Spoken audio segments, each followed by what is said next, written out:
Benelli Nova and Supernova series of pump shotguns. And I'll give you the quick and dirty how to do it, so the installation is a lot easier for you.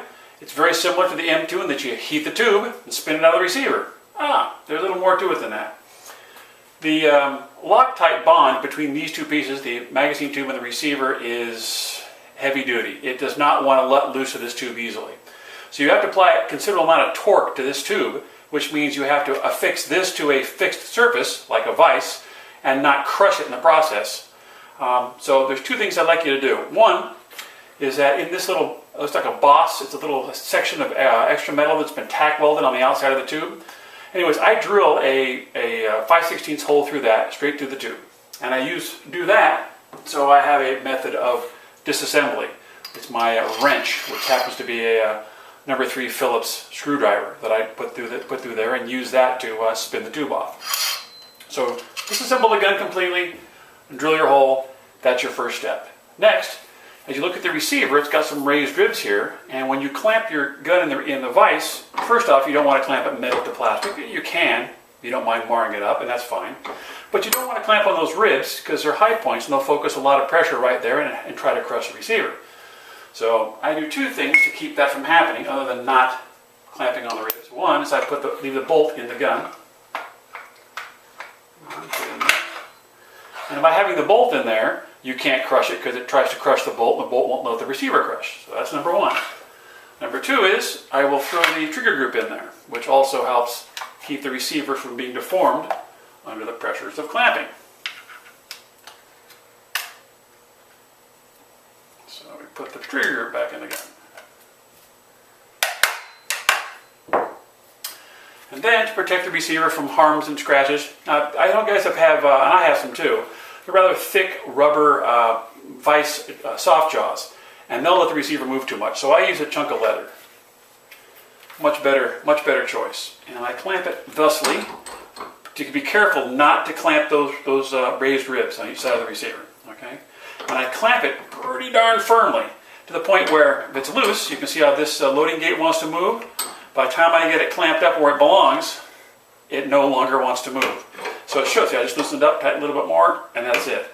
So it's very tight in there. So you can't move the bolt's now tight, doesn't want to slide. So I have to actually have crushed the receiver against the bolt. But you have to get to that point to keep this from moving when you try to torque this out. If you want to, an added precaution, and that's how I took this one apart, I actually had the barrel in at the same time. You notice how the barrel slides right in? So for the initial process, wouldn't be a bad idea. That would put a little more torque on it and know you haven't destroyed anything that's crucial to the operation of the gun. Then beyond that, I will use a piece of cardboard. It came off a Fiocchi ammunition box. Little plug there. Why not? I'm doing the video. And I use that as kind of a fail-safe. It's not necessarily a heat stop, but it lets me know if it changes color or starts to smoke that I have focused too much of my 1400 degree heat gun in the wrong area. I want to focus all along the magazine tube, all the way around here. And roughly, I took a quick glance at my watch when I did it, and it was about 7 minutes of heating. And I kept working around, and you really can't overheat it. Again, provided your cardboard doesn't start to and doesn't ignite, you haven't applied too much heat to bother your receiver any, and this has been taken apart before with heat, and there's nothing, no deformation of any kind, no plastic damage of any kind. So again, that's my little fail-safe. Just heat it up and heat it up.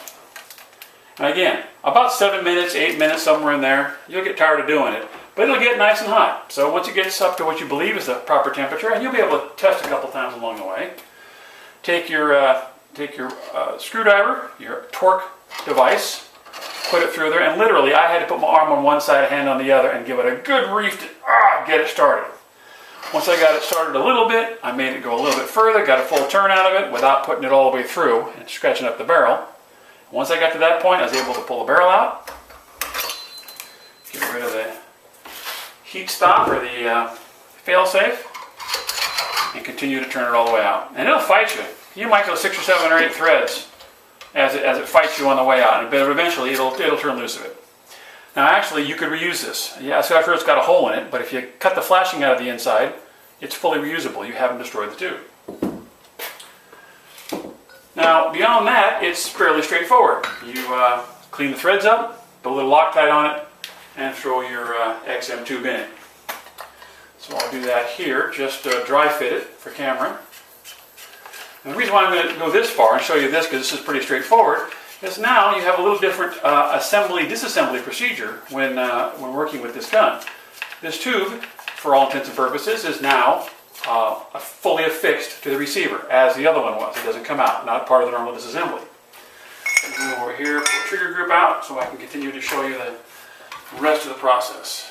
So we'll take our trigger grip and bolt out. I'll just show you, break it down to the parts that really matter. Now, normally you just pull off the magazine tube nut, pull the barrel off, okay, and then slide the action off, the forend off. Well, you can't do it with the one-piece tube on there. They actually have to go on together. Because the tube is longer, they will overlap each other a little bit, and you can't get them on one at a time. They go on together, thusly. Now, I wouldn't do it for camera. I'd have 3 hands on this thing, but that is your method. Slide it right down all together like that. Again, if I wasn't on camera, it would slide right together. Come on, darling. And there you go.